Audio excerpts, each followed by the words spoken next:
Hello there. This is Willie. Hello there. Hang on a second.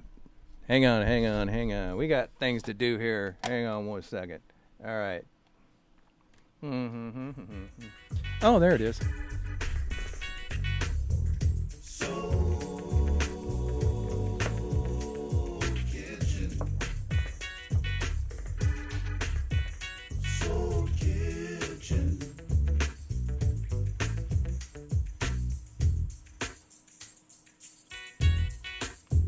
Soul Kitchen.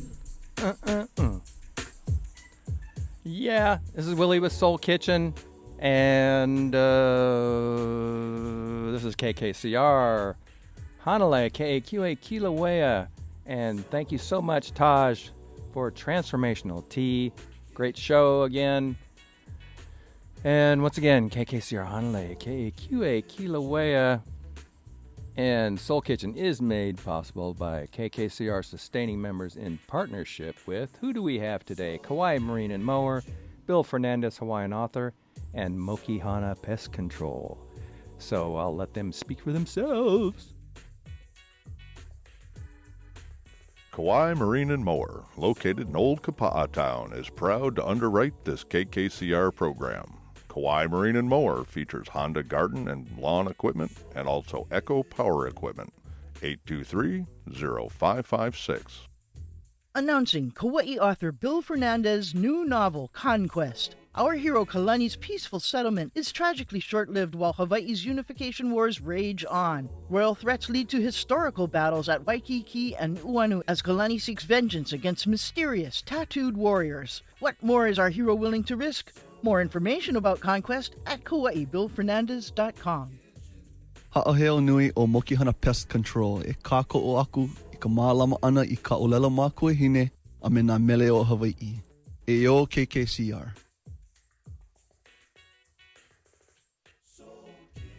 That's right. And a huge mahalo for supporting Kauai Community Radio, and that mahalo, of course, goes out to all our underwriters, and specifically these guys right now, because they're a part of this show. Kauai Marine and Mower, Bill Fernandez, Hawaiian author, Mokihana Pest Control. So I'm going to do something here. I got a special guest today, but hang on a second. I just want you to hear this real quick. Listen to the vocals on this and the groove. Yeah. Soul Kitchen.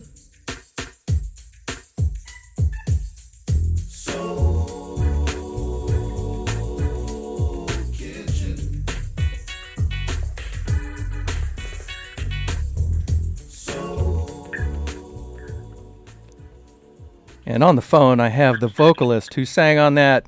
Phil, are you there? I am. Aloha. Aloha, Mr. Phil Redmond. How are you? It's so good to hear your voice, Mr. Scoggins. Hey. Yeah, well, I always love hearing your voice, either speaking or singing, so it doesn't matter. Yeah, you know. Oh, y'all are so kind. Kind. And your keyboard playing, too, this exceptional keyboard player. So Phil is going to be with us today. He's in Austin, Texas right now. And I've known him for a long time, played with him in different band situations and whatnot.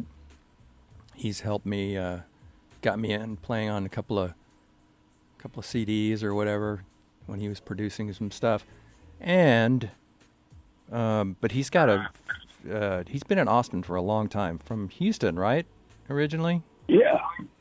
Yeah, I was on tour on the road for several years, like you do, and I decided that I wanted to put down some roots. But interestingly enough, my two choices, I was trying to decide between New York and L.A. Wow, that's two different. being two different music scenes. Yeah. But I had come through Austin several times. Because the people I was touring with owned a home in North Austin. So whenever we'd go on break, we'd end up in Austin and then go our separate ways.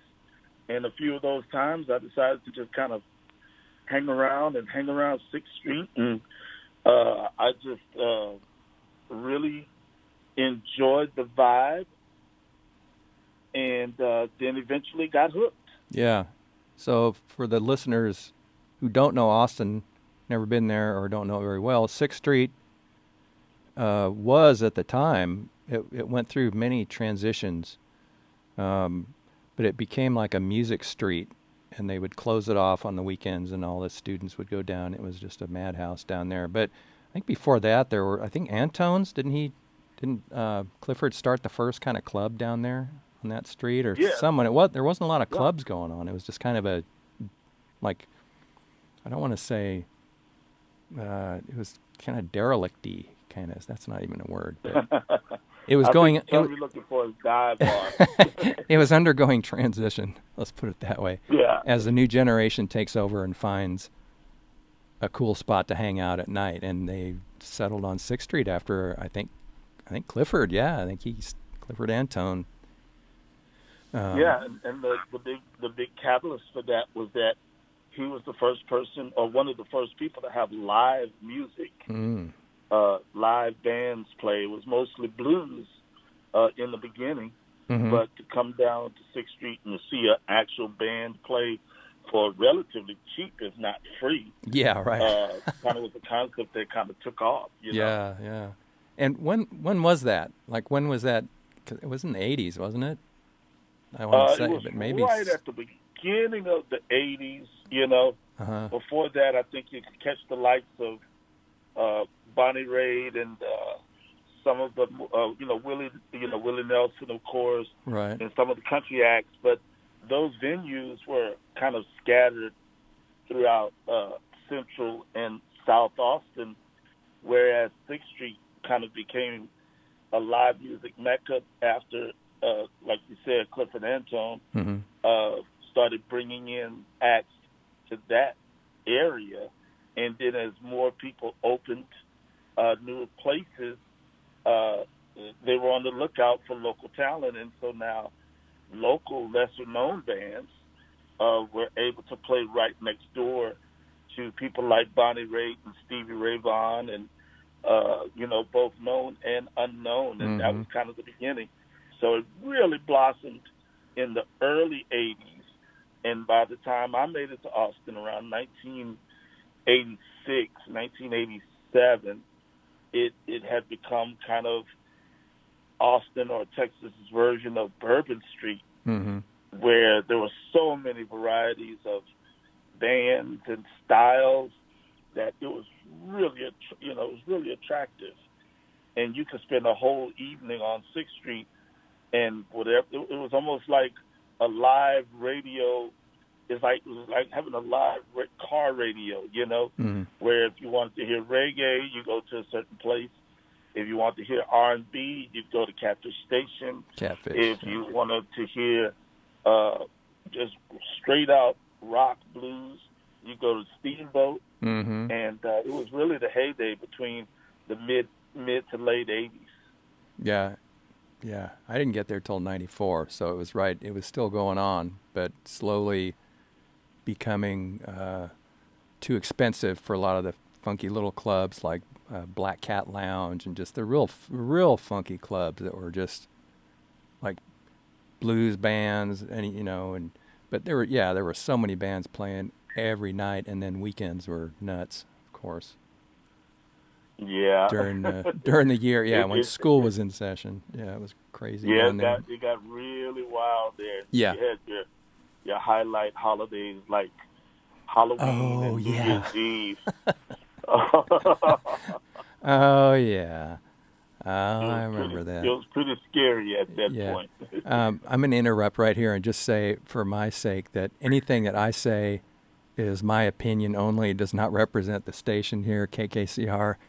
And I'm going to just kind of go out on a limb here and say, just in case Phil says something, that it's his opinion too, but we probably share it.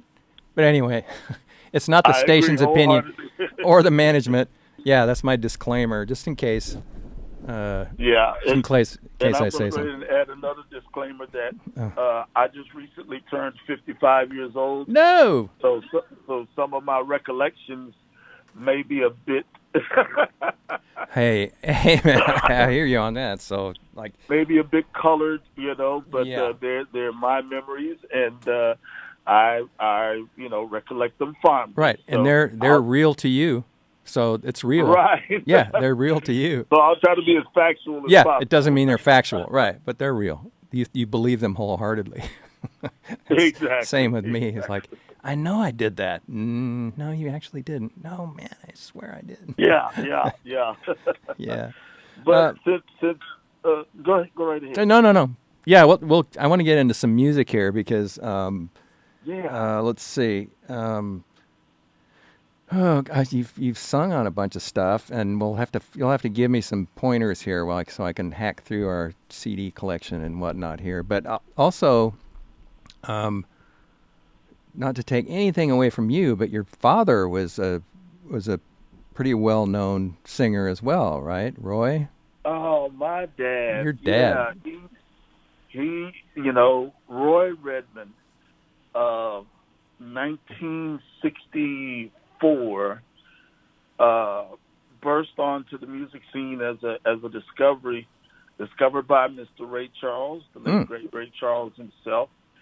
And he was just a small town country boy from Thibodaux, Louisiana. Mm-hmm. But back in those days, even the largest of stars, when it came to soul and R&B, did what we recall as the Chitlin circuit. Mm-hmm. And you don't get any more southern than Thibodaux, Louisiana. No, you don't. Mr. Charles heard my dad sing, and the way the story goes, took him under his wing and took him on tour with him. And he was just an 18-year-old kid, and ended up at Warner Brothers Records. Mm-hmm.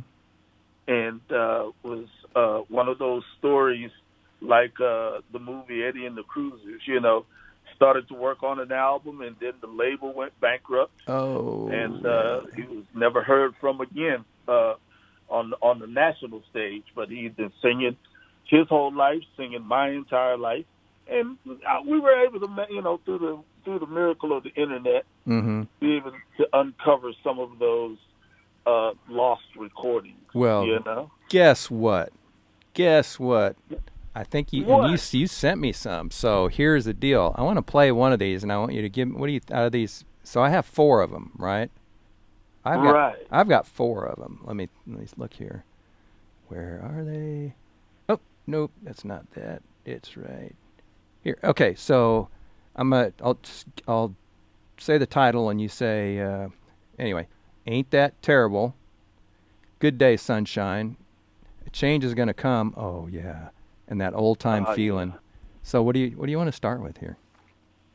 Oh man, if you don't mind, I don't mind. I would love to start with what I have documented proof that Paul McCartney quoted as saying he thought it was one of the best renditions of one of his songs that he's ever heard, and that's Good Day, Sunshine. All right, let's check it out. Oh, yeah. Shucks. Good day, sunshine. Not sun. Good day, sunshine. Sing it to me, girl. Good day, sunshine. I need to laugh when the sun is out. I got something I can laugh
so fine.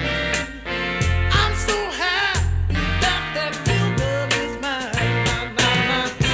Good day, sunshine. Oh, look at that sun. Good day, sunshine. Can't you see I feel so good now? Good day, sunshine.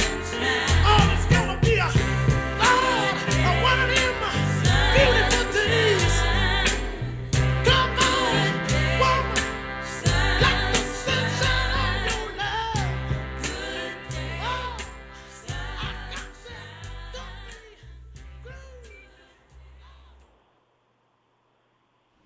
That's Roy Redmond. Any thoughts there, son of Roy? Wow. First of all, I can't thank you enough to play that on air. It's my honor. That, you kidding me?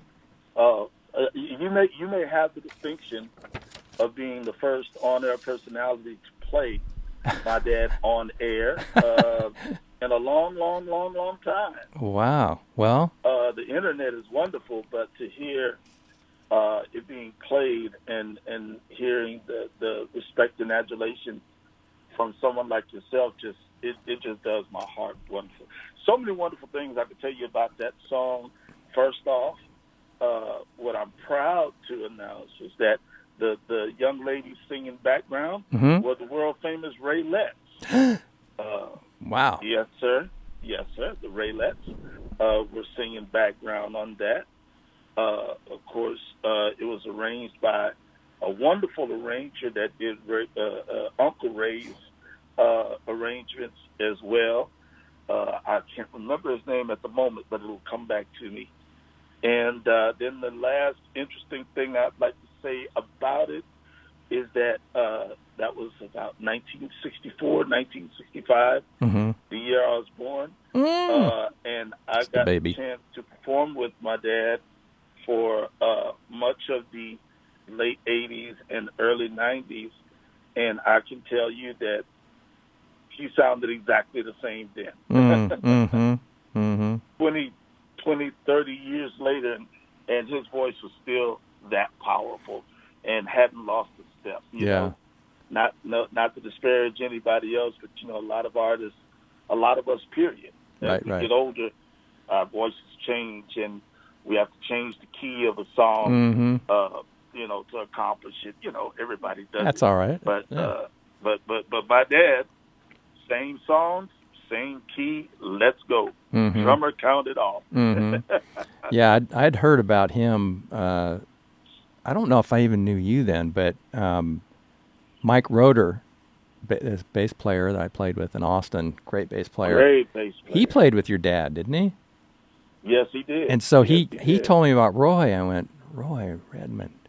Wait, is he related to Phil? And and I thought that's so cool, that the father and son thing. That's a dynamic that's what's the word? It's I don't know.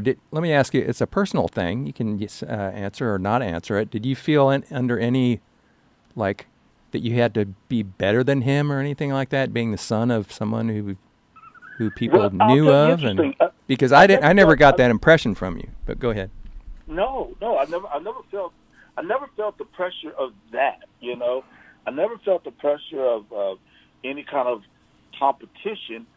However, I did grow up thinking that my dad was one of the greatest singers that I ever heard. Well, why not? So I would be lying if I didn't say that I grew up trying to be as good as him, trying to emulate the range of his voice,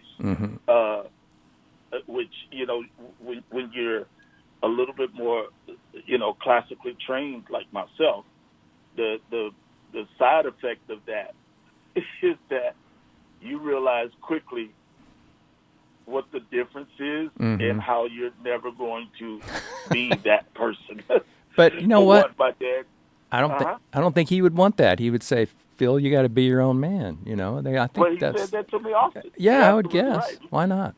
Don't be like me. But when you grow up hero worshiping someone right.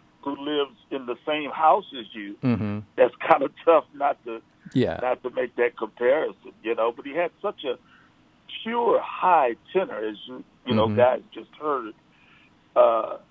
He's had such a pure high tenor, and I'm a second tenor at best, you know, Mhm. which is only about a few notes up from Barry White. And so I wasn't going to ever be able to sing that high. But luckily, I fell somewhere in the vicinity of another hero of mine, Otis Redding. Yeah. And so once I started covering Otis Redding songs and was able to do that a little bit more convincingly, I was able to leave that comparison behind. Mm-hmm. But, however, playing with my dad and, you know, having a father-son team, which he dreamed of his whole life, and I was so thrilled to be able to make that happen for him. We spent several years just playing around Central Texas as father and son, and it was awesome. Mm-hmm. It was great. It really was. That sounds it great. had some unique issues, but it also had some very, very wonderful benefits. Mm-hmm. Yeah. Oh, wow. I'm going to play a couple more of these tunes here. Well, in fact, I'm going to play them all because there's only 4. Oh, my God. I mean, because they didn't finish the record, which is, I can't imagine, had they finished it.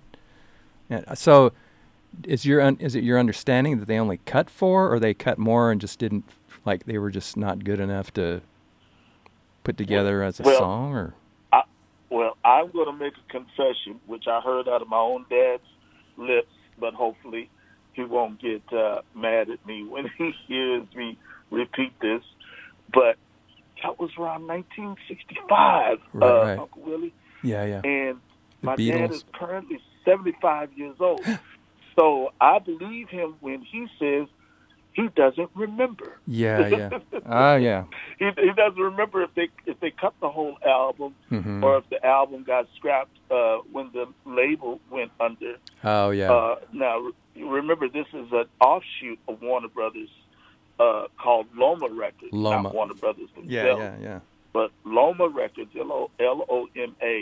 And so he says he can't remember, but I would think that I found these 4 songs on the internet, and that it would be safe to say those were the ones that were most complete, Mm-hmm. even if they were doing other cuts, because I actually reached out to Warner Brothers a few years ago, and there's no secret vault, there's no, backlog, at least was able to find anyone who could help me find that out. So Right. these 4 gems are the only ones you currently have to hang his whole infamy on. But I'm telling you, I've heard all these, and they're all great. They're just great songs, and the way he plays them and sings them, oh, my God. So I'm going to play A Change Is Gonna Come. Is that okay with you? Do that one now?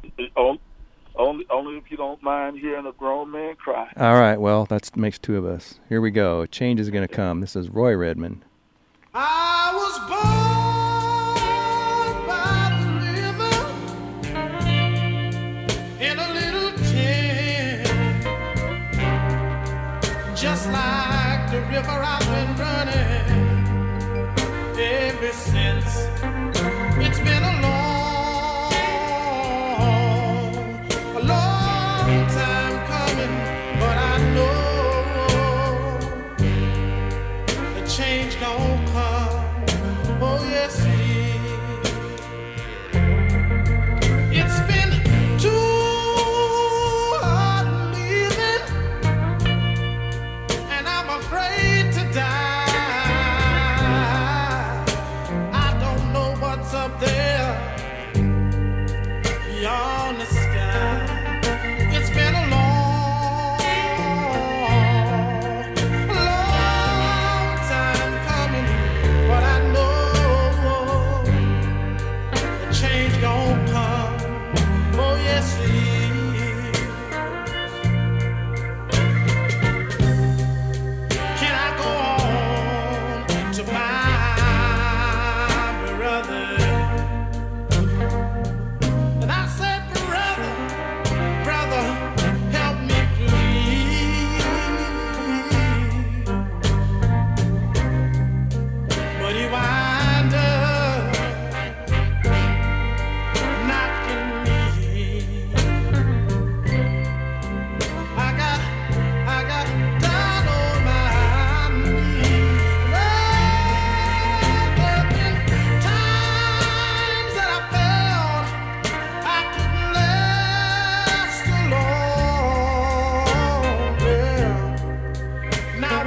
like a maple, and I just wanna carry on.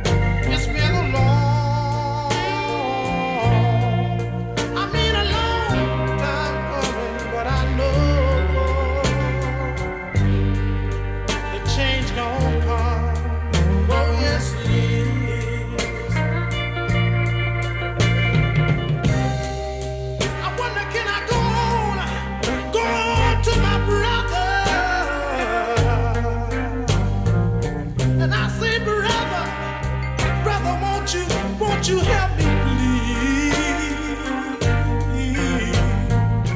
But you know he wind up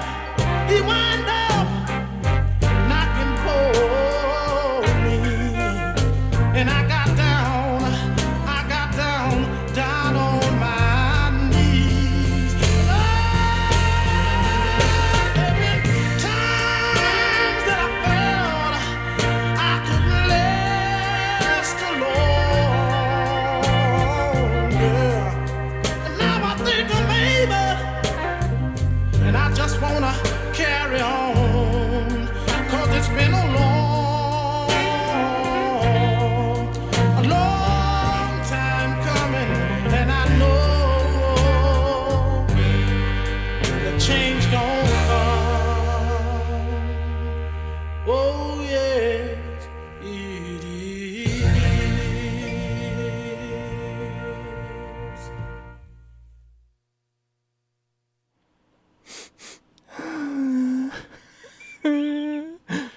Oh man. No. Oh, that's just such a beautiful, beautiful version. Oh man. Ah. Well, Roy, It was come on now. very difficult growing up hearing specifically that song. Yeah. Of course, recorded by the late great Sam Cooke. Mm-hmm.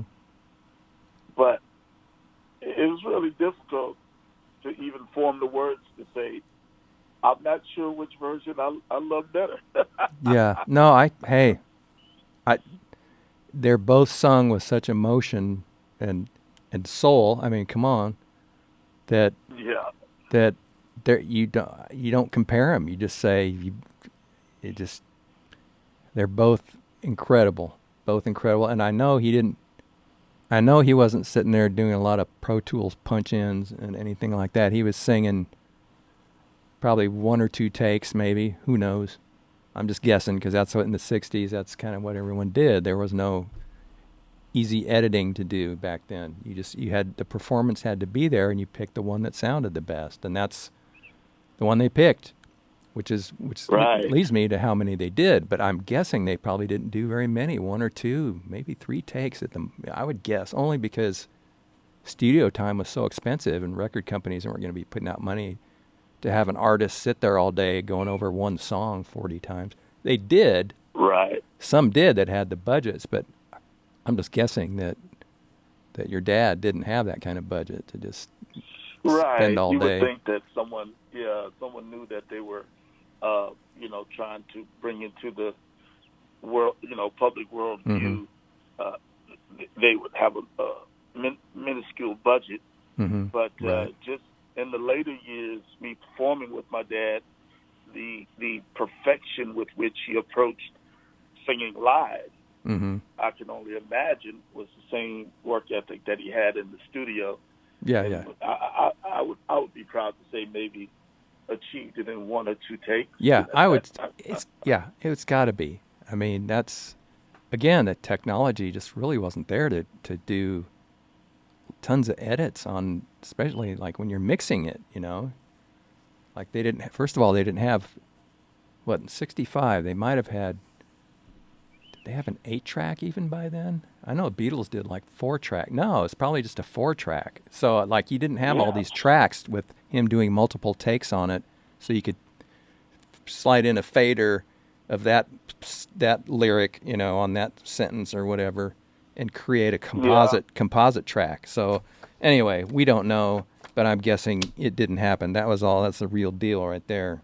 And it's either there or it's not there. That's just one of those things, and that is there. It's one of those, and really, I know there's this romanticism about recording, and recording studios and all the glitz and glamour and everything, but really, it really is just a place where you go to get stuff down on tape, to get stuff archived for posterity.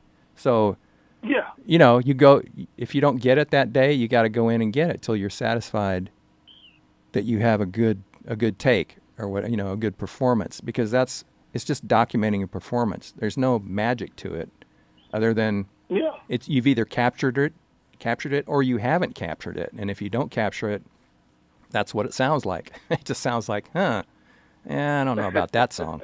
But something like that, oh man, that's one of those where, I'm sure. The interesting thing, you and I have shared a lot of stages Yep. and played a lot of songs together.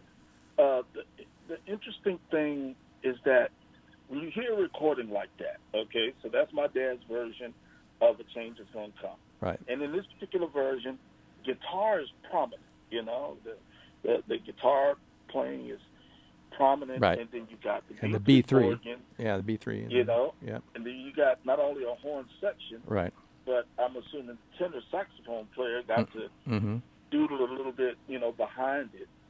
And when you hear it, it all sounds like it's just blending together so perfectly. Like it was just, couldn't have been done any other kind of way. I know, right? And as far as production goes, I'm listening on headphones, and it sounds great. It's not like everything's they may have remastered it or something, or done something so that the whole band isn't on one side, which was very typical. You'd hear the drums and the bass on the left speaker and the singer in the middle, and then backgrounds maybe on the right side with the guitar and the horn section. That was the way it was done. But I guess maybe they're going back and hopefully remastering this stuff where it's. But man, it just sounds so good in the headphones. It's all very. And that's what made me think of that. That's what, when you were saying about the Beatles. So I don't know how many tracks they had, right? Or yeah. I mean, I'm gonna have to ask Dad one day about that. And, kind of test his memory. Mm-hmm. I know I think they were one of the first to get an 8-track, and that was what was his name? Martin. Oh God, George Martin. George Martin. Yeah, I think he had a lot of clout. So I think EMI. I think it was or whatever studios they were working at in London. But what's interesting is that if you go back and look at early photos of recording studios. Oh yeah. It's one of those guys that are dressed up like they're in a laboratory. In a suit, with ties on. Yeah, suit and ties and white coats. And the mixers were like had giant knobs on them, like about knobs. 3 inches in diameter knobs, and there was like. Anyway, I worked in a place like that once. It was great. It was an old Ampex board. It was just. It was really cool. Yeah, it was really cool. Well, I want to play something that you did. Well, you produced. I know that. So this is Teresa Cole.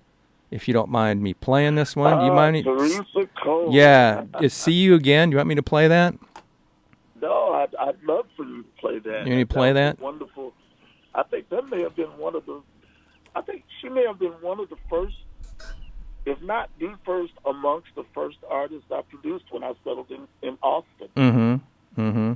And if not the first that I produced, she's definitely the first one I produced using a technique that I've had fun doing over several years, and that's taking singers who don't actually play any instruments, but who sing and have such great pitch that they've written complete songs and just don't have the music for it. Yeah. Right. So in the case of Teresa, interestingly enough, you'll be hearing a song that she came to my studio, sang it from start to finish to a rhythm track, to a serve as kind of a click, and then I sent her home.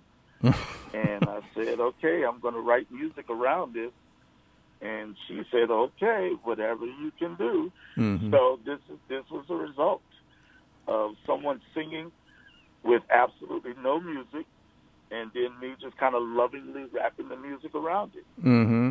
And before they do that, though, like I said earlier with you, Phil, I got just a little tiny break here. I got to play one little thing, and then we'll get to that song. Okay, hang on 1 second. Absolutely. All right. Aloha. This is Congressman Ed Case. And this is Congresswoman Tulsi Gabbard reminding you to be storm ready. Make sure you have 2 weeks of food, water, and medication for your ohana, including pets. We are still in the midst of a pandemic, so pack face coverings and disinfectants too. Know where your nearest shelter is and be prepared to evacuate.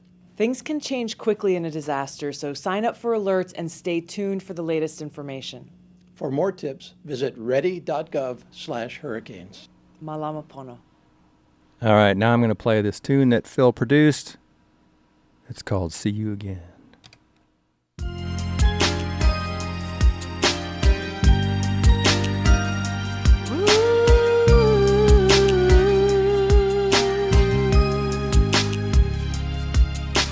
Just the other day, I was cruising round the wrong way. I had to hook around a bone, and that was when I checked you out. Standing there by corner side, I saw you admiring my ride.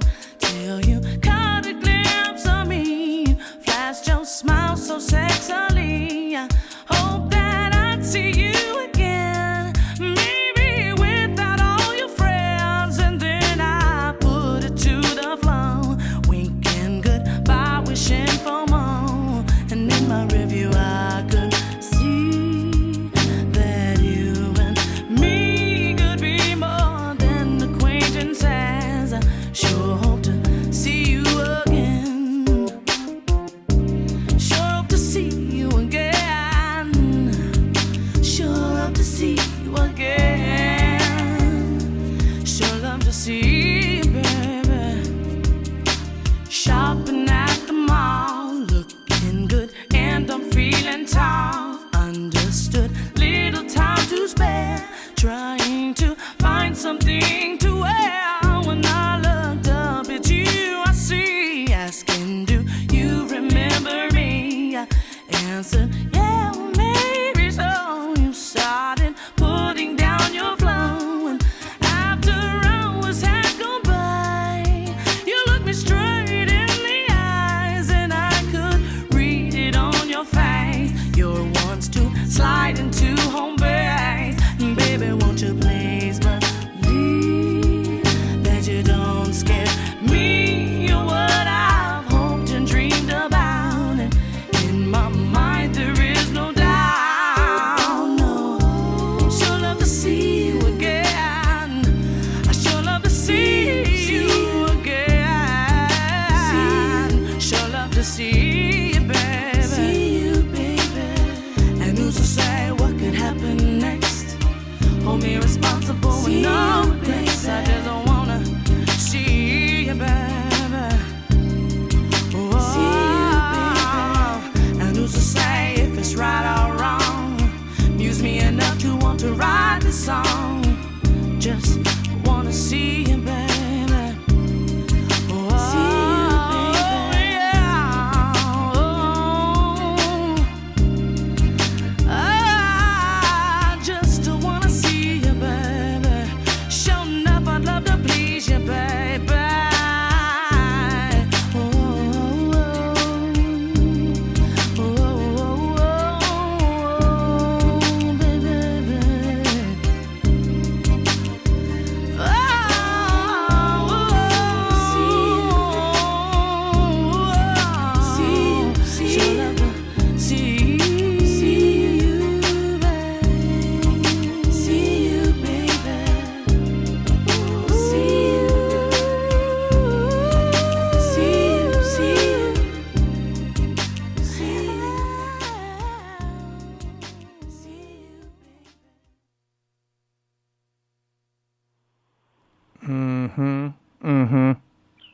That's sexy. Wow. That's sexy. Oh, wow. You're probably going to hear me say this several times Oh, during the see. course of your show, but oh, wow. And it's not, this is not any kind of excitement about me or my I sense know. of accomplishment, but you kept saying the title, See You Again, Mhm. and, once again, 55 years old, and my brain said, yeah, you remember that song, don't you? You remember that title. But obviously, that was the only thing about the song that I remembered before you played it. Wow. It was as if I was hearing it for the first time in years. And this, thank you, Willie. What a wonderful representation of the absolute joy that my career has been. Mm-hmm. Well, your skill I have set. to admit. Yeah. Go ahead. Well, I was developing a lot of different things that I wanted to do besides just play keyboards, and people like Teresa Cole gave me the opportunity to explore that freely because she didn't have any preconceived notions of how she wanted the song to sound. And if I remember correctly, all I remember was that what a wonderful voice. Mm-hmm. It put me in the mind of not only Anita Baker and Whitney Houston, but Shaka Khan as well. And so, if I remember correctly, this was one of the more easier songs to write,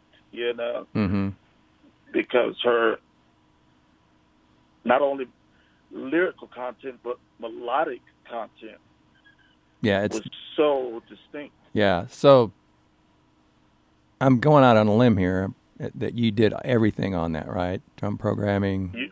You're right on that one. Everything, all the keys, bass, I did all the keys, the bass.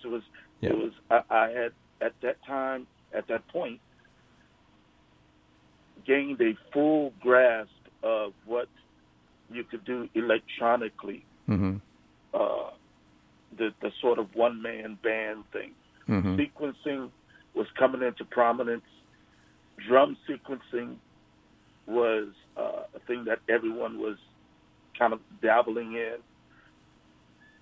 And once again, it just provided me the means to be able to produce a fully fleshed out song for someone for a reasonable amount of money. Mm-hmm. And that was definitely one of the highlights for me. Yeah, the sequencing is one thing, and the drum programming is one thing. But what I'm hearing, there's like that Rhodes that's on there, and you do a couple of licks in between, like in the space, which is the gift of a true musician who listens, is between the words.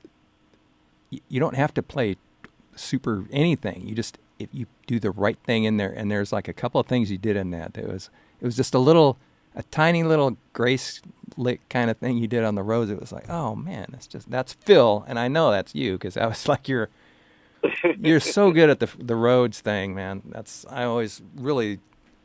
I respected you so much, and B3 type stuff. That was like, I always wanted to play with you because of that. It's like, this guy knows what he's doing. So Yeah. That was one of the benefits of growing up listening to, like, all of the greats, James Brown, B.B. King, Ray Charles, of course, like we mentioned, and to have someone explain to you, it's not the amount of notes that you play, but what you play, as well as there is. Since it's the Soul Kitchen, we'll go ahead and start talking about some rules of soul, and that the funky parts happen on the one, and that the true musical beauty happens in between the notes. Right. Is in between. The funk is in the spaces. Yep. And that and thank you so much for that compliment, but the whole Fender Rhodes thing kind of came about, interestingly enough, playing my opportunity to get to play with B.B. King's band. Oh, wow. Tell me. Okay, now you got me hooked. Tell me about it. back in the mid '80s, a large portion of members of B.B. King's band lived in Houston. And when they were off the road, when they were not on the road and taking a break, they would all get together at this blues club, and of course, play the blues and maybe feature different local talent. And I went to the high school for performing and visual art. I was gonna try and segue that in there. Yeah, that's a whole thing in and of itself. But go ahead. Yeah. That's kind of how everything kind of got connected, because to go to a school, for those of you who may or may not know, is like fashioned after the school in the movie Fame. Right. From the movie, in the famous New York school. They decided to open one in Houston. There was also one in Dallas as well. Right. The one in Houston. Dave Scher went there, I think. Not only, yeah. Huh? I think Dave Scher went to the one in Dallas. I believe you're right. Yeah. I think it was Booker T. Washington High School. Yes. Right. And the thing about schools like that is not only are the students extremely talented and come from all over the city, but the staff, they're usually staffed with working musicians and perhaps people who were touring or, were done touring, but had all of these wonderful connections. And sharing their insight. Right, and had all of this networking. Mm-hmm. So through, I can't even remember, maybe a teacher or a fellow student, my name came up, and I was asked to go and play or sub on this gig with B.B. King's band. It seemed simple enough. All you have to do is sit down at the Fender Rhodes and keep up, 12-bar blues and solo when they point to. Mm-hmm. Now, at that time, Willie, I could not possibly have been more than 16 or 17. I couldn't have been, because I graduated at 17. So I remember that I was still in school, and it was a Friday, so I went in Friday night. And back in those days, I'm not sure if bars closed at 2 a.m. or not, but I don't think this one did. I don't think they did. Probably 4. Because I remember playing the blues for a long, long time that night. And back then, of course, you could smoke. Mm-hmm. So the air was smoky. Yep. And my eyes were burning. And I was getting sleepy behind the Fender Rhodes. And I kept getting asked to play solo after solo. And in those days, I think I only had maybe 3 good licks. 3 good licks. And I just kind of put them in different places. Yep. Yeah. But here's where it all started for me. I played until the end of the night. I was thanked by the band, the band leader, and he said, and I'm not being, I'm not doing caricature here. This is exactly the way I remember it. Here's your money, young blood, and I just want to tell you that we really enjoyed your playing. It was very, very tasty.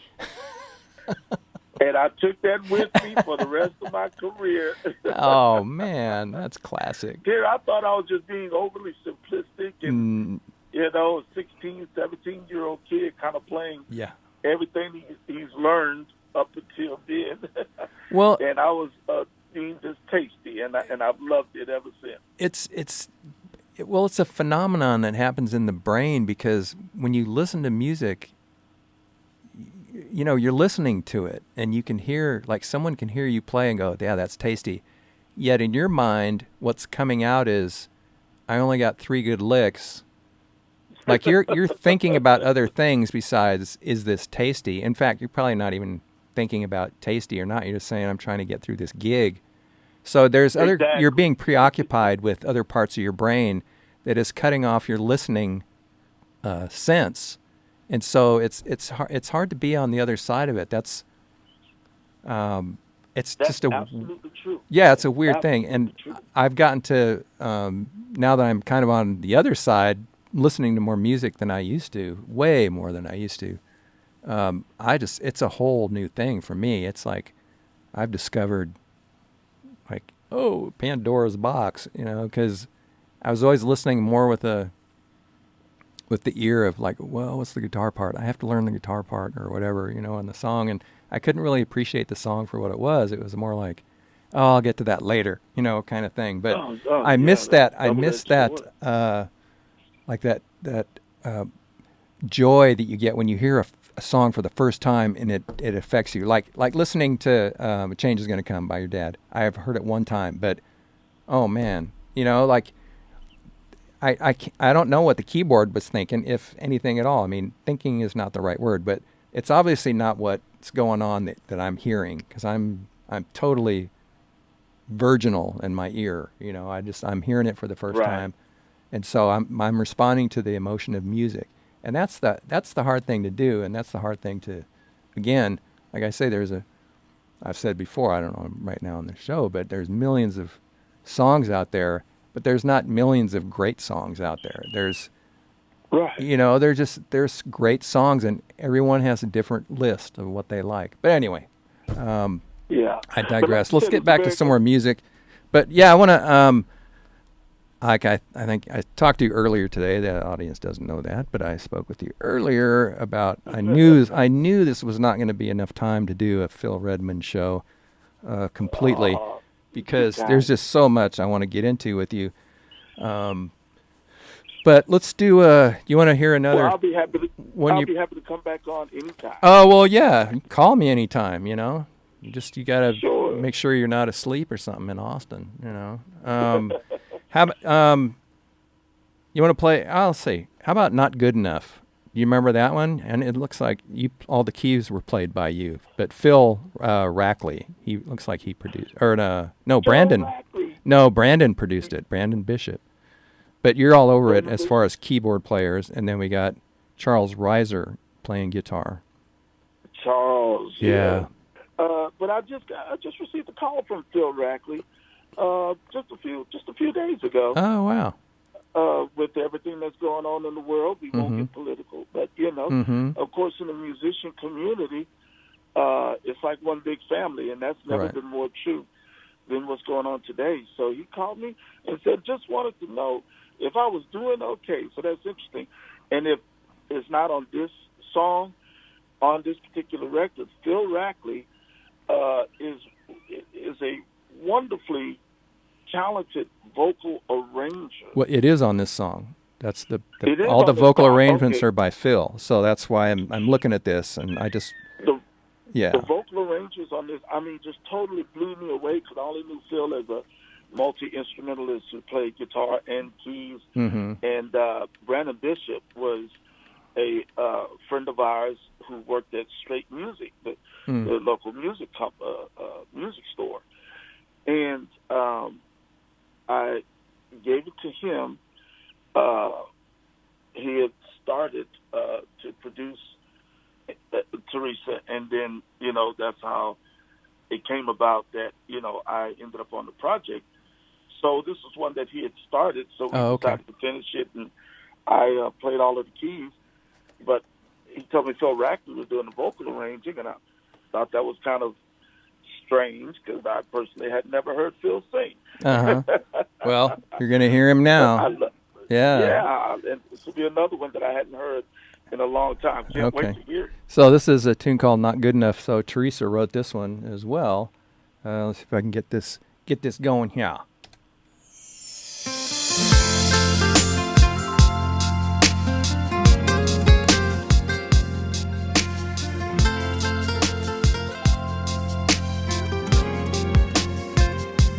Here we are, neither one to take the blame, leaving scars, calling all the dirty names. Sometimes I don't even know who we are. Been wondering how the hell we have made it this far, but now it's over. Looking back on the few good times we've had, losing track times you've made me sad, wishing that our good times were more than our bad. Remembering all the times you came home screaming mad, and now you're sorry, but that's not good enough for me. When are you gonna finally see these tears I cry are drowned in me? Don't bother with all of your begs and pleads, 'cause that's not good enough for me. I think it's time that you should leave, 'cause there's nothing more to do or say. You've already done your damage anyway, and that's not good enough for me, for me. Living life, careful not to step on toes, being polite, 'cause that's just the way it goes. 'Cause I'm not trying to argue and fight. Just let me face the wall and turn out the light. Whisper you love me, but that's not good enough for me. When are you gonna finally see these tears I cry are drowned in me? Don't bother with all of your begs and pleas, 'cause that's not good enough for me. I think it's time that you should leave, 'cause there's nothing more to do or say. You've already done your damage anyway, and that's not good enough for me, for me. I know that there is more to life, I'm knowing this without a doubt. You're wishing you'd done differently, well now your time has just run out. I know I've said it before, but now I'll say it again. It's over, no we can't be friends. I really mean it this time. It's not been good enough for me, for me, for me, for me,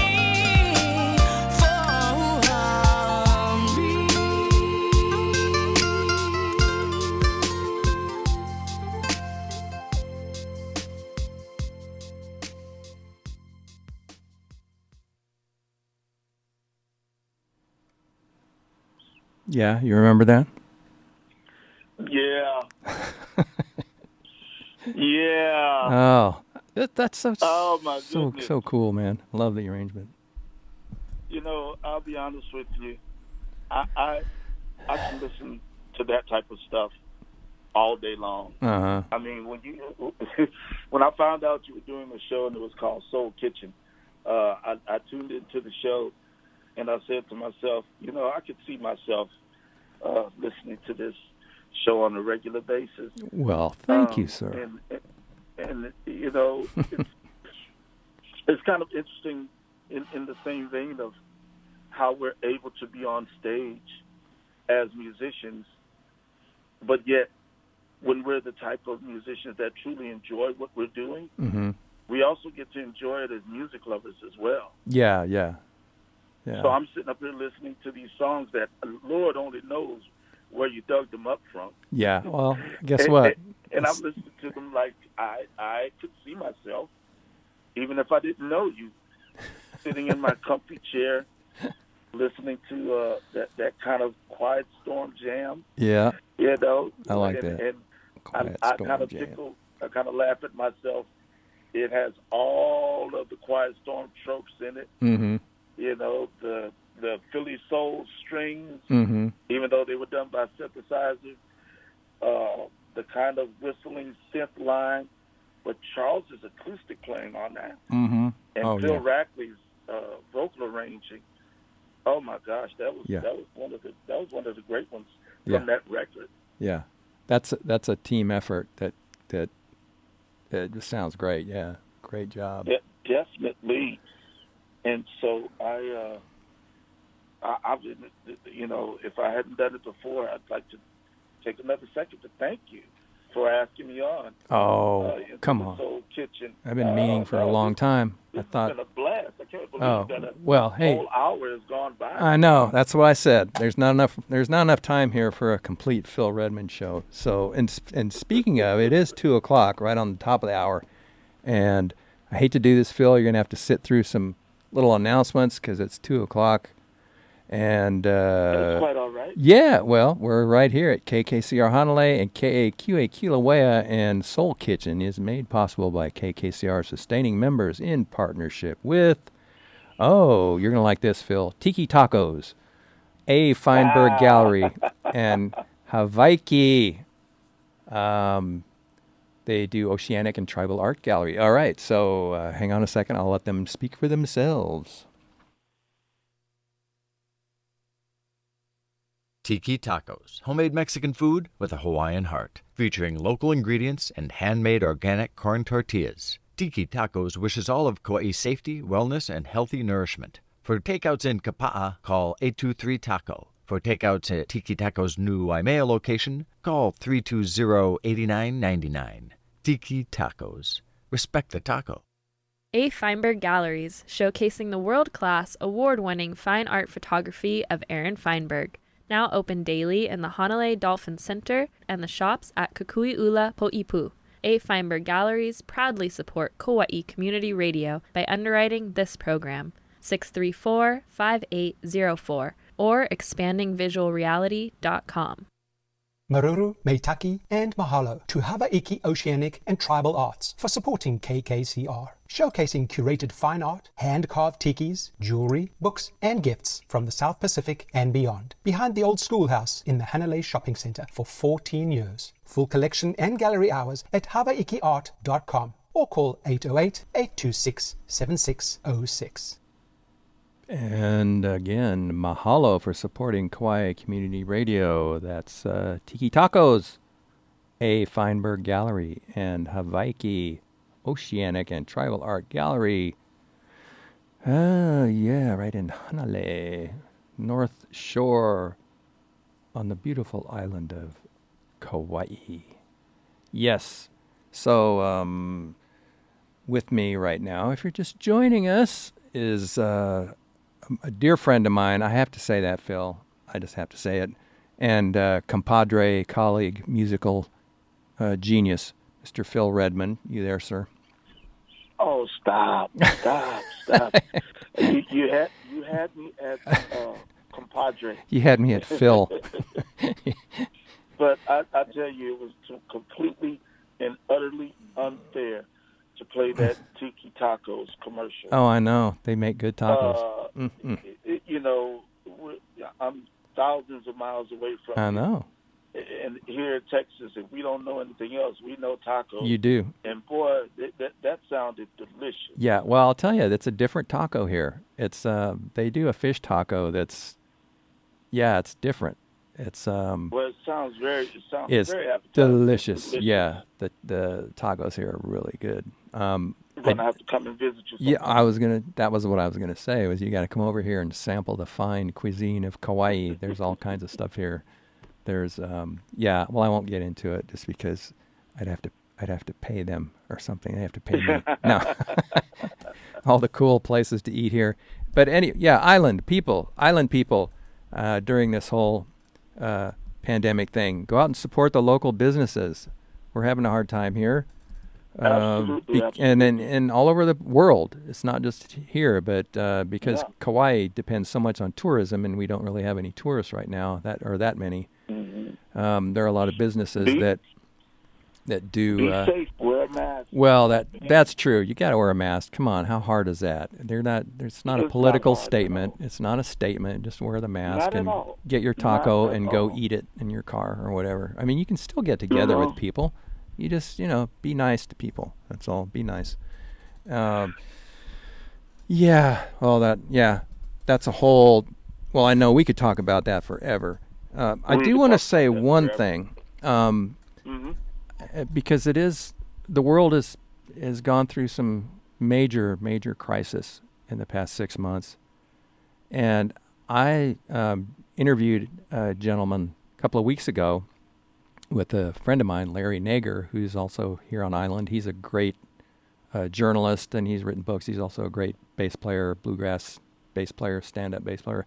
So we interviewed this friend of his who was a drummer for the King Records label. He played on all the King Records stuff. He was the house drummer. His name was Philip Paul.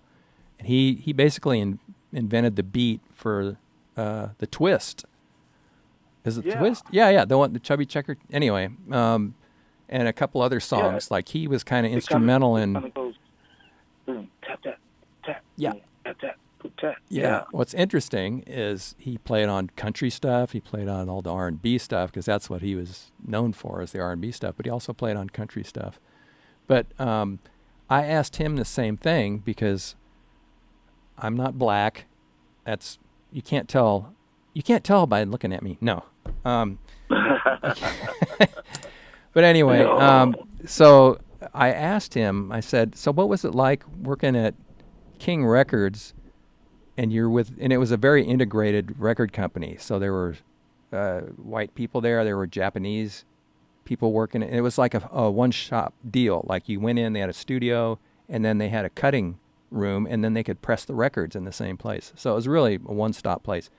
But when people would go out, or like if Philip was backing up somebody or playing drums on a country western record, for instance, and all the guys would go out to eat, they'd go across the street there in Cincinnati, and he couldn't go in there. He couldn't get served because he was black. And this was like in the 50s, 40s and 50s, and that kind of era. But I'm going to ask you what it was like going out on tour, and certainly in Texas, because I know Austin is kind of a little oasis. Certainly now it is. But in the hinterlands of Texas and the whole South, for instance, it's a whole different world for black musicians and white musicians.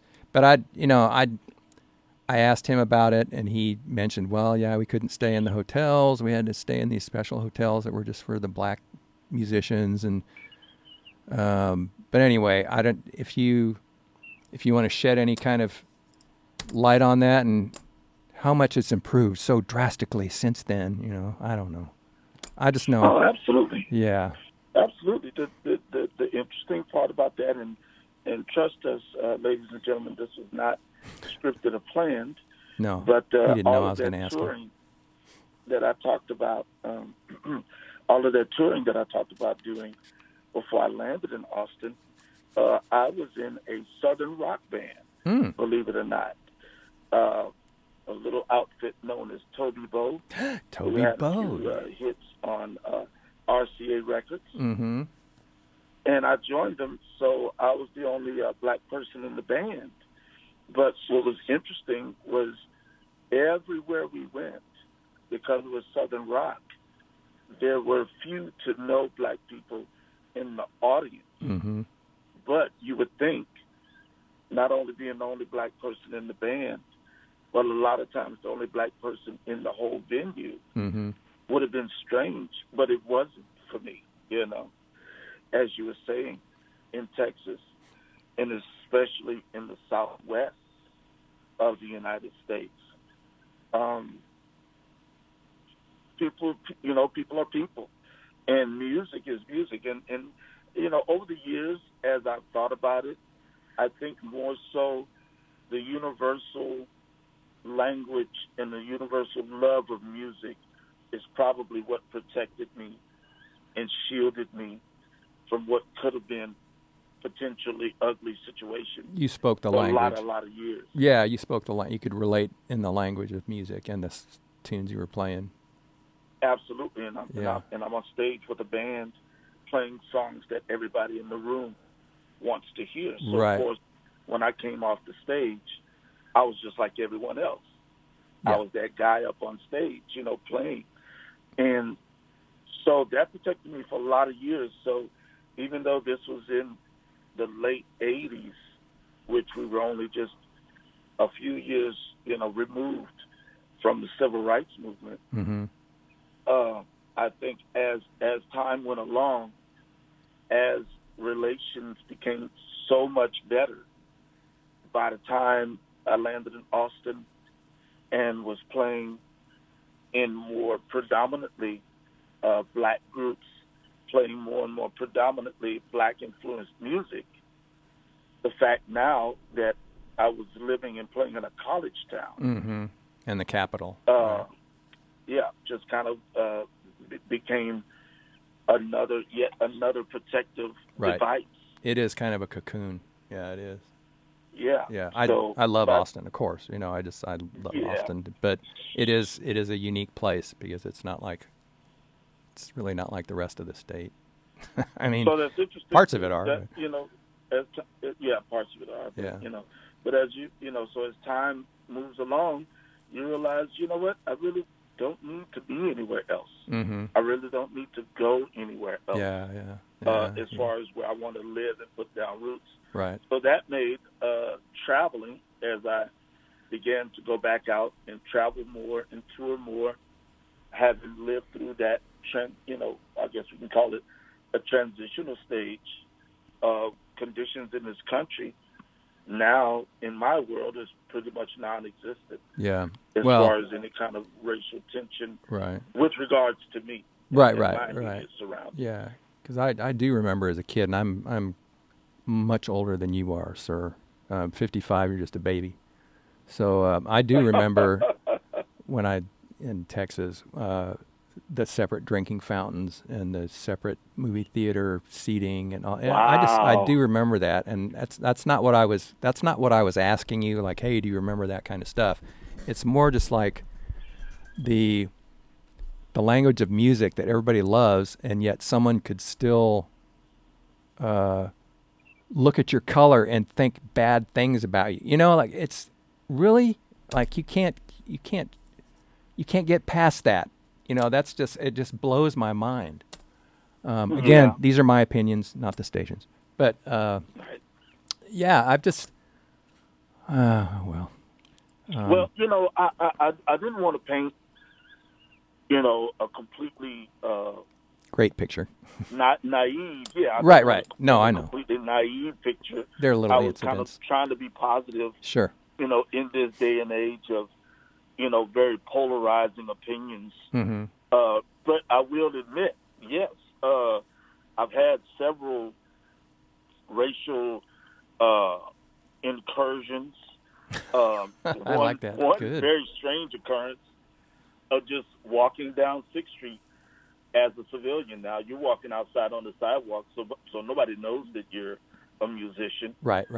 Just hanging out. And right. A group of guys walked up to me and walked past me, and one of them yelled out the N-word, to me, And I kind of turned and looked, mm-hmm. and they kind of turned and looked almost like they do in the movies, mm-hmm. and was like, what are you going to do about it? Well, first of all, words never hurt anybody. Right. One of me. So to just kind of stand there and go, you're an idiot. Yeah. And just kept on walking, Yeah. So there was that, and then, there was the undeniable, I don't know, I think I was talking to you about it, the undeniable fact that playing frat parties in Austin. Oh, my God. Yeah, frat parties. A lot of different frat parties. Yeah.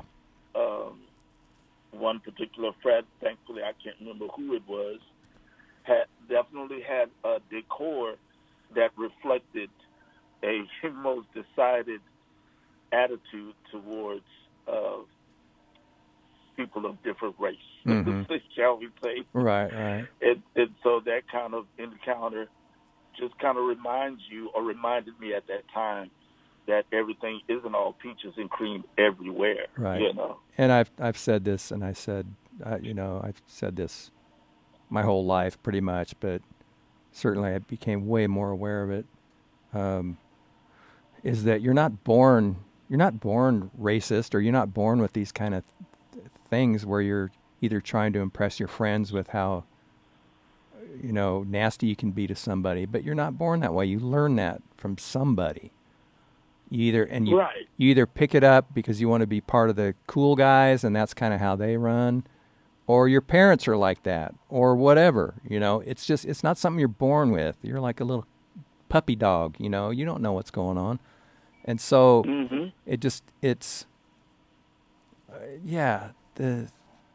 oh man, this is a long involved subject. But so you know what? Let's get back to some música. I'll probably get back to some música. Yeah.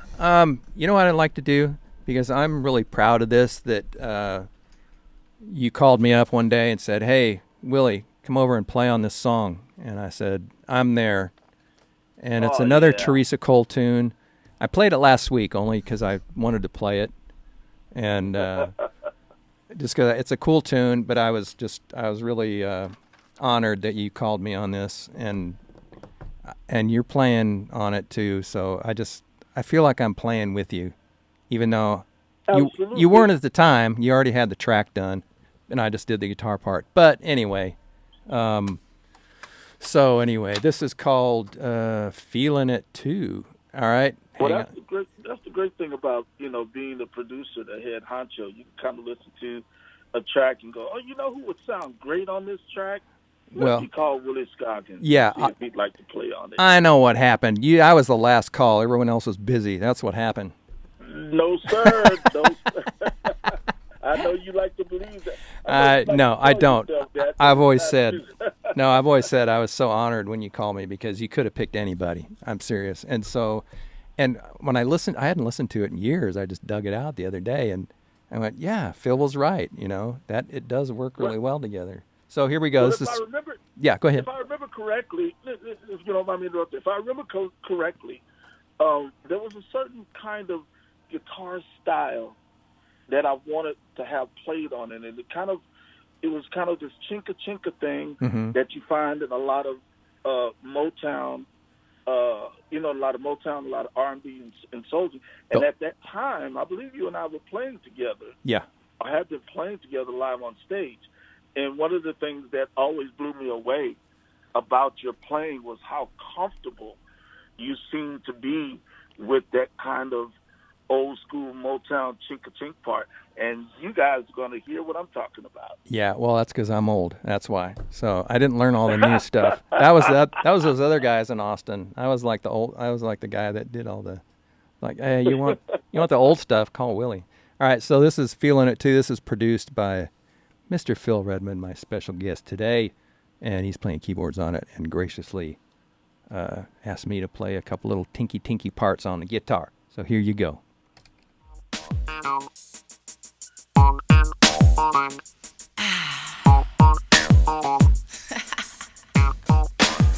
Listen, I know you're thinking that you're running in and out of problems, but baby, most of us do.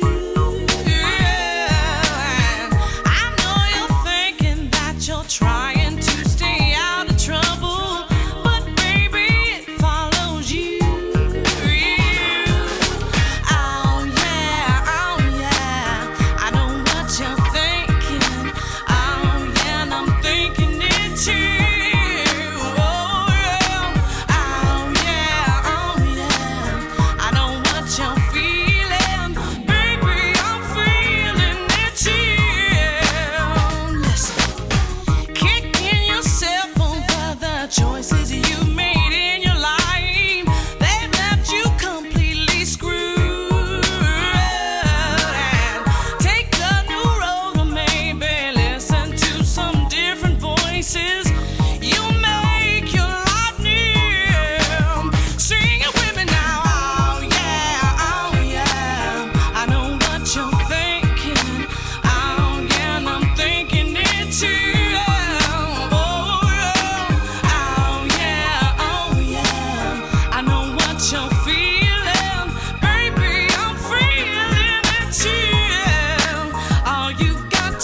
The ending kills me. It's so cool. Little keyboard part trailing off there. Are you there, sir? Man. Man. Yeah. Look, let me tell you, if I could dominate the conversation for just a moment. It's your show. Go ahead. Yeah, it's your show. I'm It's able about to you. speak here thousands of miles away, and I have on headphones as well. Mm-hmm. So I'm listening to these songs like everyone else with great detail right here in my eardrums. And I tell you, folks, that is why this man was called for that song. I mean, you know, whether it's today or even when back when we produced his record and worked on it together, you cannot tell a young and up-and-coming guitar player, look, this is what I want you to do. I'm going to want you to solo while the singer is singing, but don't overtake the conversation. Right, and that's what I was listening for. Now, see, that's the whole thing. Yeah. That's all I said to Mr. Scoggins, and, you know, that's the result that you get. And what I was thinking when I was listening to all of that, you got the B3 going, you got the guitar part going, you got a guitar solo going over while the vocals are still going as well. Man, that's all live element. Yeah, it could have been a mess. Could have been a giant mess. It could have been a giant mess, but the whole thing about it is when you're playing live, and you and I have played live together many, many times, we understand that somebody has to lay down the bedrock, and somebody gets to float on top, but then the vocals are always the most important thing. Yeah. And it makes me want to start a whole new record with you today. Really. Me too. Let's write some new stuff. Oh, you know? yeah. It's so easy today just to, you know, transfer them over so easy. the little cyber nets out there. Yeah, and just like, you know, I don't need to Who be knows, here. you might have Oh, opened up you know, Pandora's box today. and okay, so I'm glad you brought that up because, folks, this is the day and age where you can get someone like Phil Redmond to play on your record, and you don't even have to deal with his terrible personality. You just is it Blue Boy? No, tell me what your website is or how to get a hold of you, because if someone wants to get have you play on their tracks, they can do the upload, download thing. But let's start with how to get a hold of you first. It's really easy. If you go to www.blueboymusic.com. Blue Boy Music. Just like it sounds, blueboymusic.com. Do you want me to give my phone number? Is it on the website? Or is it on the website? Yeah, let's do that. My do that. phone number and email are on the website, blueboymusic.com. I do have a very fast internet. We won't say who. And lately I have been able to not only survive but entertain myself and keep from going mad with cabin fever by working with people all over the country and all over the world and doing recording tracks with them. And I know you have the best equipment you can possibly get. I know that about you, that you're always showing up going, hey, look what I just got. Like, oh, man. So, because you invest heavily in your tools, and that's why you turn out such great stuff. So, it's more an affliction. Yeah, it is. It is kind of a disease. Yeah, it is. No, I know. I don't have. But yeah, quite as bad. I have a great setup here. Yeah, you do. You use Logic, right? Texas and Austin. Yes, I use Logic, and as well as be able to work with Pro Tools. Right. It's just so much fun. It is fun, and it's so wonderful. Yeah, and so I encourage you, this is something where you would have had to pay a fortune to get him to play with you, because he'd have to bring all his gear to the studio. You'd have to go there. It was a logistical problem, a good problem. But now you can just send tracks. You can upload tracks, and he can send them back to you, and you can talk on the phone. You know what? Why not give your phone out? If I don't think there's anything wrong with that. Sure. Okay. Is area code 512-940-4211. I pick up the phone all the time. very accessible, and I love what I do. All styles of music, from country to R&B to soul to funk to reggae to rock. It's just so much fun, and I love working with different people in different genres. Yeah. But I really, really hope that we get the chance to play together. Yeah, Willie. me too. Well, after this, after the show, I'm going to give you a call. So give me a few minutes after we're done, and I'll call you. But yeah, I can speak. It's not unusual that people that are gifted. There's several people on the island here that are really gifted musicians. Luckily, we have them here, and it's not unusual to find someone who you might look at them and go, "Oh, they only play this one style." But I can tell you right now, I've hired Phil to play and help me produce, like young and coming, kind of a country pop singer kind of thing, and also, well, I remember Bonnie Bishop. I had you play on that. Bonnie Bishop's a great country singer. Bonnie. Yeah, so Phil did like this piano part. It was like it was total Floyd Kramer. I mean, if you don't know who Floyd Kramer is, he was the guy. But anyway, Phil can do it all. So if you want some cool tracks, he's the best guy to work with too. Call him on that number, 512-940-4211. Was that what it was? Yes, sir. That was it. Or even better is his website, because you can go check him out, www.blueboymusic.com. So we are coming to the bottom of the half hour of the... God, this is going by so fast. Just getting... So fast. It's so fast. But I have to do a couple of community things here. It'll take about 4 or 5 minutes. Sure. I'll start that in a minute or two. In the meantime, let's see. I hope I got all these things up here. Ooh, I better check that first. Let me play. I'm going to play something here, and then I got to do something real quick. I'll tell you what I'm going to do. I'm going to play. Okay, listen to this. This is Phil singing. All right. So we'll be back in a few minutes. Hang on, folks. Soul Kitchen. Soul Kitchen. Soul Kitchen.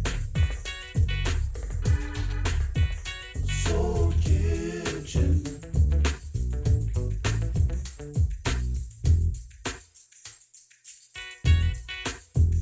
Soul Kitchen. Soul Kitchen.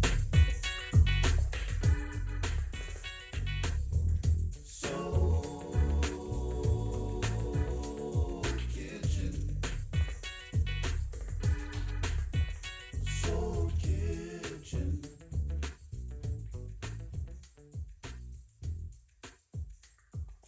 The KKCR community calendar is announced at 7:30 a.m. and 2:30 p.m. every day. If you have an event or announcement you would like included on the calendar, we need to have it at least 2 weeks in advance. Please go to kkcr.org, click Community Calendar on the front page, and then complete and send your event submission form. If you heard an event announced but didn't catch all of the information, please call the on-air programmer at 826-7771.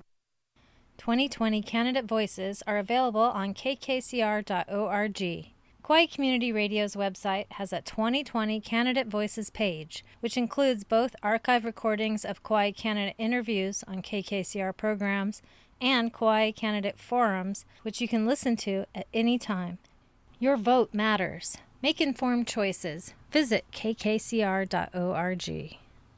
Malama Kauai announces the Aloha Aina Workforce Program. Thanks to the County of Kauai CARES Act funding and Kupa'a Kauai, Malama Kauai will be launching a Rise to Work effort helping COVID-related displaced workers that are interested in exploring career transitions into the food systems, agricultural, and conservation industries. If you or someone you know are a dislocated worker that has been laid off or had hours cut back due to COVID-19, we will be offering a variety of 12-week career experiences, paid, full-time or part-time, with a health benefits option. Workers will be placed with local agricultural producers and conservationists for on-the-job experience. You'll also receive career coaching on making a career change and a resume writing session. Open jobs will be announced in August on Malama Kauai's social media and on our website at malamakauai.org. For more information about the Aloha Aina Workforce Program and to see if it is the right fit for you, email alohaina@malamakauai.org. Aloha, members of the Kekahu Foundation and KKCR. The Kekahu Foundation Board of Directors, which oversees the management and operation of KKCR, is seeking people who would like to contribute to KKCR's success by becoming directors of the foundation. The directors are responsible for ensuring that the Kekahu Foundation and KKCR achieve their missions. Directors focus on the direction, policies, financial health, community support, and stable operation of the organizations. Candidates must be legal residents of Kauai and must have been members of the Kekahu Foundation for at least 1 year.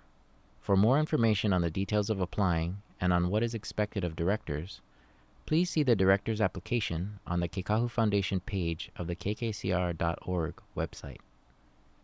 Aloha, this is Dr. Marty Downs. COVID-19 can affect anyone, and infected people, even if they themselves don't get critically ill, can unknowingly put others' lives at risk by not wearing masks or keeping their distance. COVID cases on the mainland, on Oahu, and even here on Kauai are increasing steadily. COVID-19 has destroyed far too many lives. Sadly, we must avoid things that we normally love, such as large social gatherings and even a warm embrace. Please follow public health recommendations, knowing that when you take precautions, you may be saving a life. Mahalo from the Kauai Lifeguard Association. And, of course, mahalo to everyone that's doing in our community calendar. Yeah, and I just want to say this one thing. No Kid Hungry, the KK Feeding Program, Wednesdays through Sundays, July 22nd through August the 3rd. Breakfast at between 7 and 8 a.m. and lunch between 11:30 and 12:30. That's at Sans Ohana Breakfast. That's in Princeville. It's at 4488 Hanalei Plantation Road, Makana Urgent Care Parking Lot. Family owned and operated, always from scratch and made with love. It looks like they're doing like 100 breakfast, 100 lunch meals daily, all keiki under 18. They must be present. In other words, you can't just show up and say, hey, give me some food for my kids. No, the kids got to be there. Okay. Mask and social distancing guidelines mandatory, of course. You can follow them on Instagram and Facebook at SANZ, SAEN, SAENZ, Ohana Breakfast. It's in Princeville, right behind the fire station, police station and fire station. Okay, cool. We got Phil Redmond on the blower here, and Aloha. Well, I tell you, you know, just from listening to your shows several times and everything that's going on today, it sounds like such a wonderful community to live in. It is. It's a great community. I'll tell you, if I was there, and even though I can listen to you guys on the internet, but if I was a resident, I would definitely be listening to KKCR on a regular basis. Yeah, you would, because I think there's 90 DJs here, or they call them programmers now, but there's 90 shows pretty much, and it's everything. Wow. Everything from people interview, they do a lot of talking, they do a lot of interviews and genre styles. Yeah, it's amazing. And by the way, if you, I said this last week, I think, if you don't like what I play, come up here and learn how to do it and do your own show. You know, you just got to, like, it's really easy. Don't complain. Just come up and volunteer. It's easy. You'll learn how to work the board and be an amazing on-air personality like me. Wow. Yep, that's my just lying. I'm just lying. All right. I want to get back to your dad's record, because we got to play all these tunes here. They're so cool. And I know we did A Change Is Gonna Come. Good Day Sunshine. So again, if you're just joining us, I played this in the first hour, and this is the second hour of the show. And Phil Redmond is with me today. He's an amazing aloha keyboard player, producer, and writer. But his dad was also a great singer. And did your dad do any writing, or was it just he was the performer, right? Or No, it's a performer. You know, back in those days, in the black and white days of soul music, you know, a lot of times you were a pretty face, and they put you out front. And if you had a, you know, halfway decent voice, which, you know, most of them had more than a halfway decent voice, you really didn't have to learn how to play an instrument, you know? Right. And I think the whole writing thing would have came later had that continued. He and I have written a few songs together, of course, just for funsies. But to be a great singer with a great personality was your bread and butter, and he was one of the good ones. Yeah. He was one of the good ones at it. All right, I got 2 songs here, and I'll let you pick if you want to, you know, end his four song set with, you know, the highlights. So Ain't That Terrible and That Old Time Feeling. Which one do you want to do first? You know, what's kind of funny was that Ain't That Terrible is always a title that I remember, but That Old Time Feeling, I can never remember what the fourth title was. And it's usually that old time feeling that, you know, I forget about. So let me go ahead and pick that one, because if I'm not mistaken, it's kind of soulful, kind of gritty, you know, and I think it's perfect for the Soul Kitchen. Okay, so That Old Time Feeling. And this is Roy Redmond, In the Flesh.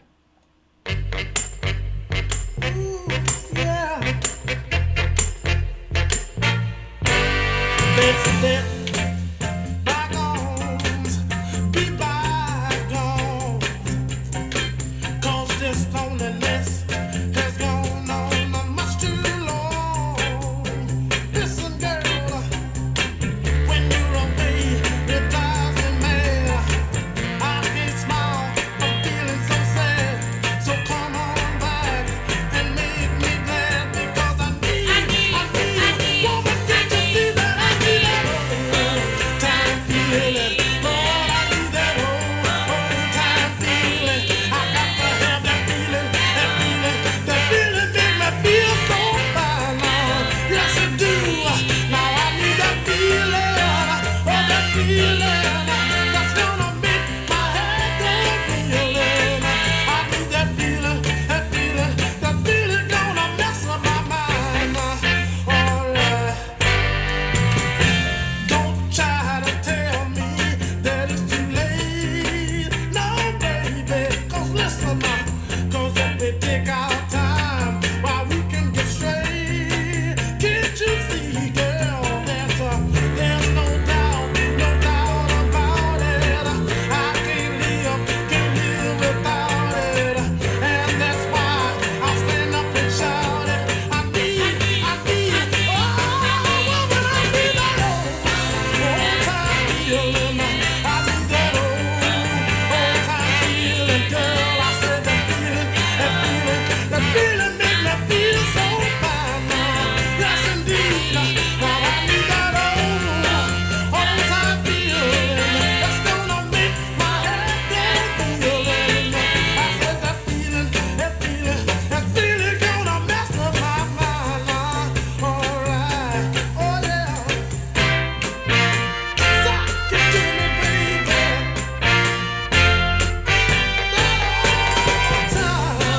Old time feeling. Can't you feel that old time feeling? Woman, don't that feeling really make you feel so fine now? Do it, baby.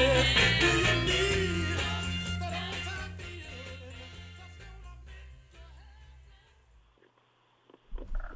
Great song. Great. I love the tambourine part too. Yeah, you have to have the tambourine. Got that church tambourine going on there. Yeah. Double time Once thing. again, the fabulous Ray Letts singing background on that. Where did they record this? Do you know? In Los Angeles. It was in L.A.? Wow. Yeah, they recorded in L.A. and it was, if I'm not mistaken, it was during that time that me and my little brother and our mom were living in New Jersey with one of, I believe, if you recall from the film, from those of you who've seen Ray, there was one of the Raylets that kind of didn't share, a lot of Ray's, beliefs moving forward, and so she was let go and was no longer Raylet and lived in New Jersey, and that's who we lived with for a short while. Oh, wow. I did not know that. Yeah, our family has been really closely connected to the Charles family, and then as time went on and they toured in Europe, my mom was pregnant once again and decided that she wanted to go back to Thibodaux, Louisiana to live. And during a discussion of the future, Dad suggested that we move to Houston, where Ray and his wife had just bought a new house, and that's how we ended up in Houston. Wow. So very, very connected. Yes. But, and I was listening to that song and your dad's voice, and it's a very unique voice. I'm trying to, he doesn't sound like anybody. He's got, he's got his own sound. Like, that's the sad thing, and, well, sad is not the word. It's just the unfortunate thing that the record label folded, and he wasn't out there more. Whether that's for him, maybe, I don't know. Everyone's different. Yeah. But I it's agree not like, wholeheartedly. he sounds just like Wilson Pickett or sounds like Ray Charles. No, he sounds like him, and that's the cool thing. Is he's not like a clone sounding to me at all. So. Yeah, I find it extremely interesting that you would figure that, that you would kind of pick that out, because that occurred to me as well. He has some elements of the soul. The soul element, of Otis course. Redding, Sure. He doesn't sound like Otis Redding. Yeah. Like you said, he doesn't sound like Wilson Pickett. Nope. To me, having been on stage with him and shared it, it's a somewhat, if you want to get technical, it's a somewhat nasally tone, but it doesn't sound annoying. And watching my dad sing for years, he puts his whole everything into it. That's what it sounds like. Yeah. Body, his whole voice, yeah. and even that old school thing that they do where they make some kind of vocalization in between the words. Those stuck with him even through his latter years, and I would hear him, do songs, and he would say, "Listen to me," and I always wondered why he felt like he had to keep asking the audience to listen to him. But I realized that was one of his signature things. Yeah. It's like almost a Teddy Pendergrass thing. Listen to me, girl. Right. I'm singing to you. This is real. This is real. Yeah. Yeah. Yeah, we've had a good laugh about it. If you weren't listening. When I was younger, I didn't understand, but as I grew older and maybe used something to that effect myself, maybe snagged a girlfriend or two. Maybe. They fell for it. That same way. So once again, the views and opinions voiced by Phil Redmond does not reflect the views of KKCR and how to catch girls. Yeah, right. How to catch girls. I like that. That's so inappropriate now, Phil. Let me just tell you that. I know. But we're old men. Sorry. Sometimes just things come out. We can't help it. We're old and we forget plus things. Girls are no longer interested in us. That's true. That's why you can say it. But then it looks terrible if I'm on stage going, "Listen to me, girl," because they're going, "Wait a minute, you're a grandpa now. What are you talking about?" You shouldn't be saying, "Listen to me, girl." Anyway, you should be saying, "Listen to me, grandma." Right. God, I can't believe we're running out of time. Seriously, we got 15 minutes left, and the time I know. is flying Yeah, by. so I want to get this. The last tune here from your dad, but then I want to play you a couple of songs because I want to play a Stump the Phil, Or Oh, what did I call it the other day?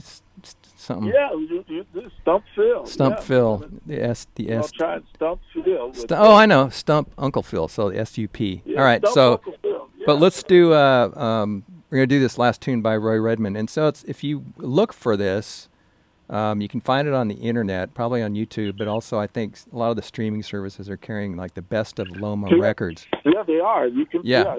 You can find it everywhere. Yeah, which is very Spotify cool. And Pandora. And all YouTube, that cool stuff. which is very, very cool. Yeah, well, I'm glad you sent me these tracks because this is phenomenal to hear this, and The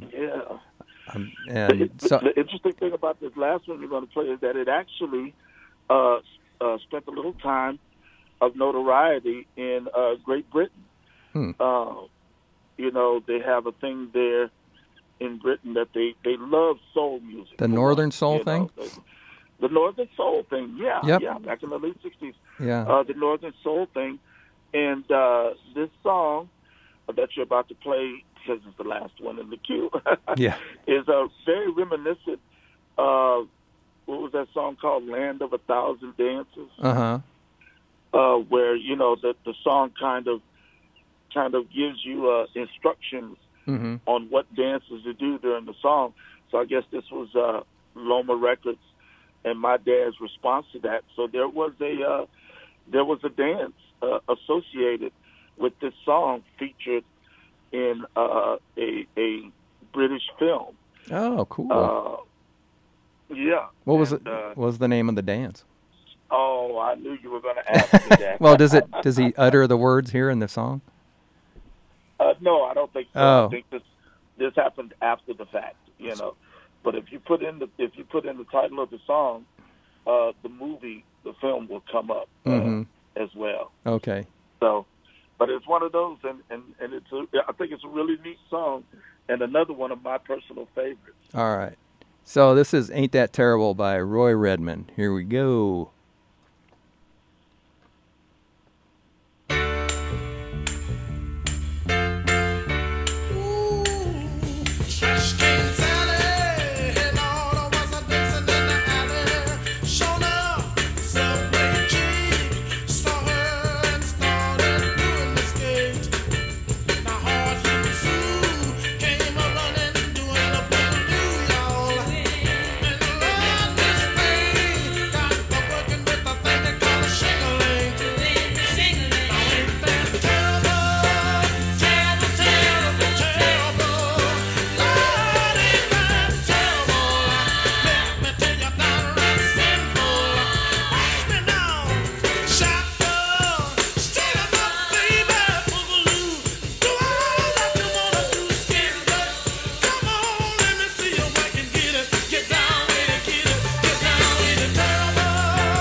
Yeah.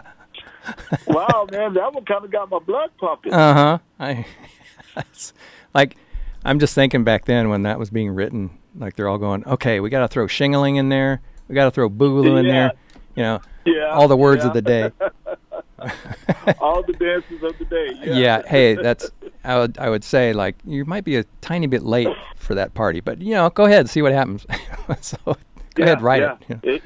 Yeah, exactly. Yeah. Exactly. But, that's the producer.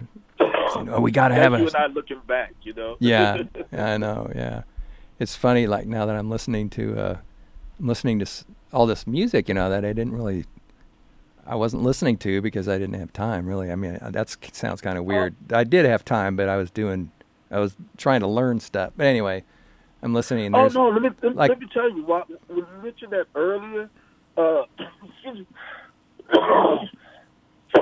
you mentioned that earlier, I didn't want to interrupt you, but man, I'll be honest with you. Just like you, back in the day when you and I were playing, and we had to specifically learn our parts. Mm-hmm. I guess we were really good at dissecting the song and listening primarily for your part. Because today, you know, a lot of songs that you and I have played over and over and over again, I'll avoid like to play. Yep. But then, you know, there'll come a day when you're just like cleaning up around the house. And you said, okay, you know, they're about to play that song, you know. Yeah. And you say, I'll just go ahead and let it roll, you know. And then you hear all of this great stuff. You hear the other stuff. You hear all of this great stuff in the song, and you go, wait a minute, was that always in there? Right. You know? And then you realize, is this a remix? Yeah. You know, you realize that, it was a good song, you know. It was good. Yeah, it was there to begin with, which is the main reason why we started playing it to begin with. Right, yeah. So I really would like to play a round of Stump Uncle Phil. Okay, I'm going to play one. This is one of my favorite tunes lately, and this artist, I'm just going to play it and I'll let you comment on afterwards, okay? Okay.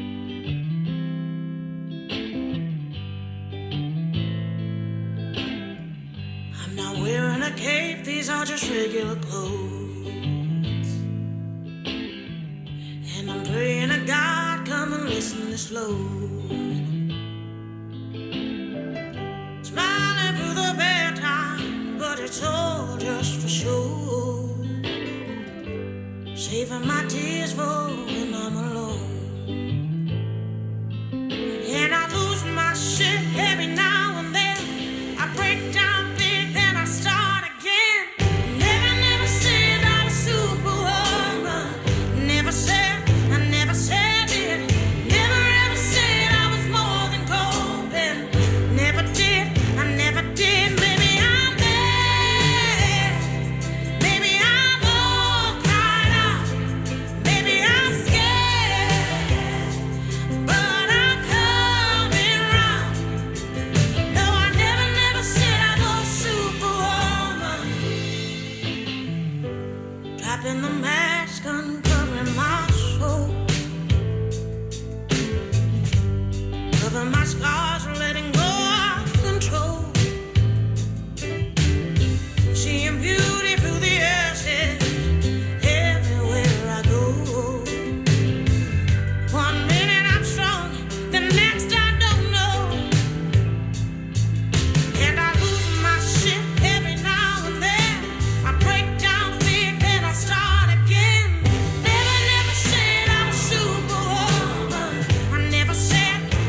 Mm-hmm. Oh wow. Mm-hmm. Oh wow. I'm just gonna go ahead and make it easy on you right now. All right, make it easy. When I first started listening to that song, it went back to when I first started listening to music and why I enjoy it so much. If the first few lines grab you, Mm-hmm. by your heart or by your soul, and then you're in, you're in for the rest of the song. They got you. It got to. So I'll be honest with you. As much as I would love to play this game, and as much as I would have loved to have tried to guess, say somebody that sounded like Tower of Power, or, Right. like a James Brown.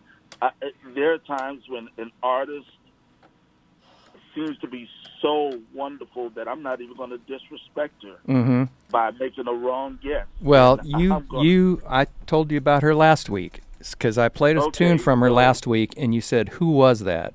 And okay, so it's fair to say that it's the same young lady that reminded me of a present-day Aretha Franklin, the highest of praise to compare to it.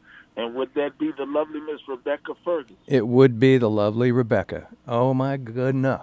Oh my gosh, Yeah. what a voice! She has, and that song. I mean, there's just something about that song. I love. Yeah. There's certain lines that I love. I can't repeat them. I probably could, but Right. but it's just it's like the perfect thing to say. Like it's just I lose my, like Yeah, that's just like the perfect expression. Like you can't get any more descriptive than that. But generally but yeah, her delivery. And by the way, folks, she's English, okay?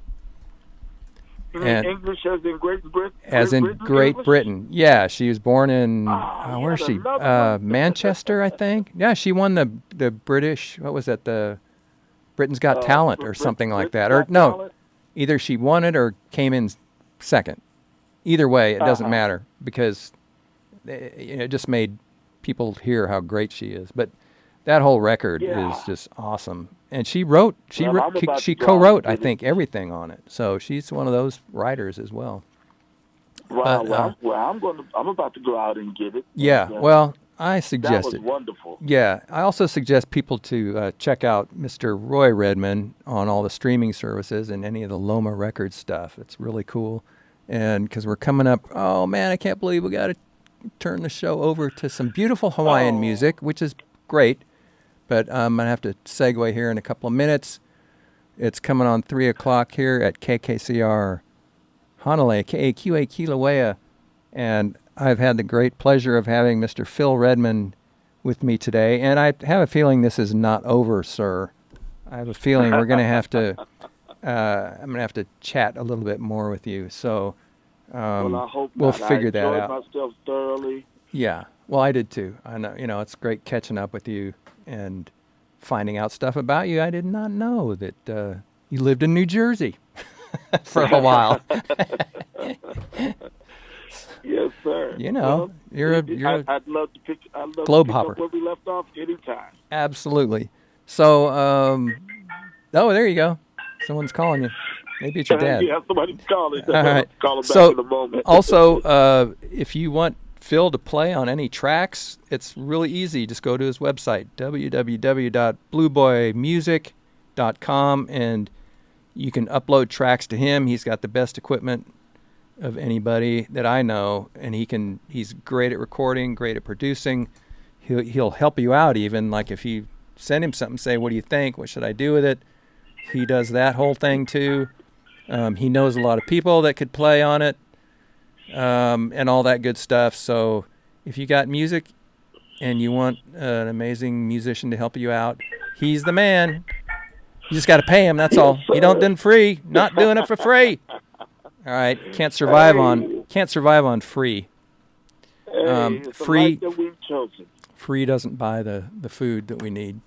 So anyway, Phil, it's been great talking to you, and I'll give you a holler here in a minute after I close down and bring up the other music.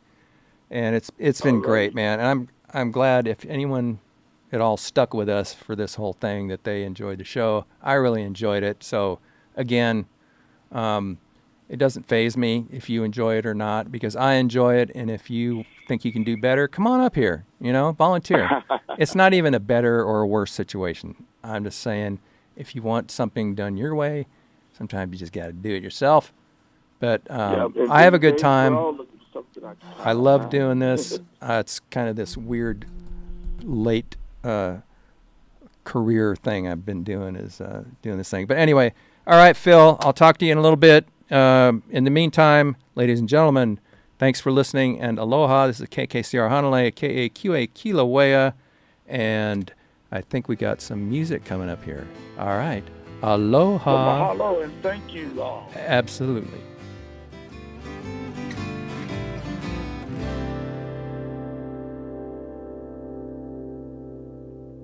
Aloha.